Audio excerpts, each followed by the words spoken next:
November 18ஆம் தேதி தெளிவான விரிவான வானிலை அறிக்கை. இதுவரைக்கும் நம்ம சேனல் நீங்கள் சப்ஸ்கிரைப் பண்ணாமல் இருந்தீங்கன்னா மறந்துடாமல் சப்ஸ்கிரைப் பண்ணிங்க.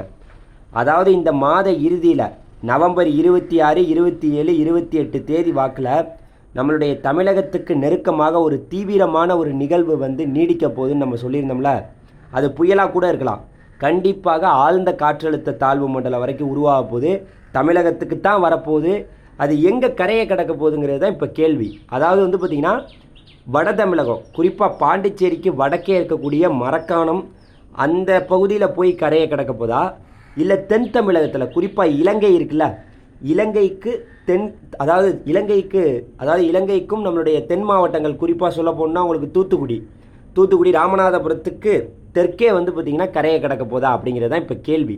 ஏன்னா இப்போ ஒரு குழப்பமான வானிலையாக இருக்குது.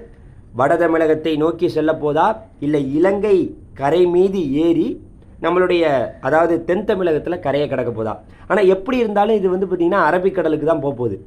இந்த பக்கம் வங்கக்கடல்லேருந்து தென்கிழக்கு வங்கக்கடல்லேருந்து அது ஒரு 20ஆம் தேதியே ஒரு காற்று சுழற்சியாக உருவாகி காற்றழுத்த தாழ்வு பகுதியாக வலுவடைந்து 21, 22, 23, 24, 25 தொடர்ந்து வலுவடைந்து காற்றழுத்த அதாவது பார்த்திங்கன்னா கண்டிப்பாக காற்றழுத்த தாழ்வு பகுதி காற்றழுத்த தாழ்வு மண்டலம் வரைக்கும் உறுதியாக உருவாக போகுது. தொடர்ந்து அது எங்கே கரையை கடக்க போகுதுங்கிறது தான் இப்போ கேள்வி. வட தமிழகமா இல்லை தென் தமிழகமா அப்படின்னு கேட்டிங்கன்னா நம்மளை பொறுத்த வரைக்கும் இன்னும் நாள் இருக்குது. இன்றைக்கி பார்த்திங்கன்னா நவம்பர் 18ஆம் தேதி, இன்றைக்கி பார்த்திங்கன்னா திங்கக்கிழமை தான். இன்னும் நமக்கு கண்டிப்பாக இன்னும் ஒரு 5-6 நாள் நம்ம பொறுத்திருந்து தான் பார்க்கணும். உறுதியாக பார்த்திங்கன்னா இது இலங்கைக்கு நெருக்கமாக வரப்போகுது, அதில் மாற்று கருத்தே இல்லை. அதனால் நமக்கு வரக்கூடிய நவம்பர் 25ஆம் தேதி நள்ளிரவு முதல் தீவிரமான மழை தமிழகத்தில் தொடங்க ஆரம்பிக்கும்.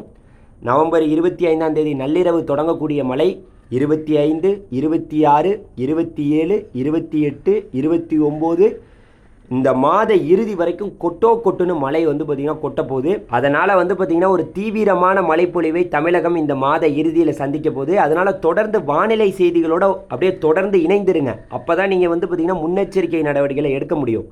நம்மளை பொறுத்த வரைக்கும் இது இலங்கைக்கு நெருக்கமாக வரப்போகுது. எங்கே கரையை கிடக்குங்கிறத நம்ம பொறுத்திருந்து சொல்லுவோம். கண்டிப்பாக இலங்கைக்கு நெருக்கமாக வரும். இது வட தமிழகமா தென் தமிழகமாங்கிறது தான் இப்போ கேள்வி. தமிழகத்துக்கு உறுதியாக வரப்போகுது, நல்ல மழைப்பொழிவை தரப்போகுது, பலத்த மழைப்பொழிவை தரப்போகுதுங்கிற செய்தி சொல்லிட்டு விடைபெறுகிறேன். இது வரைக்கும் நம்ம சேனலை மறந்துடாமல் சப்ஸ்கிரைப் பண்ணாமல் இருந்தீங்கன்னா சப்ஸ்கிரைப் பண்ணிக்கங்க.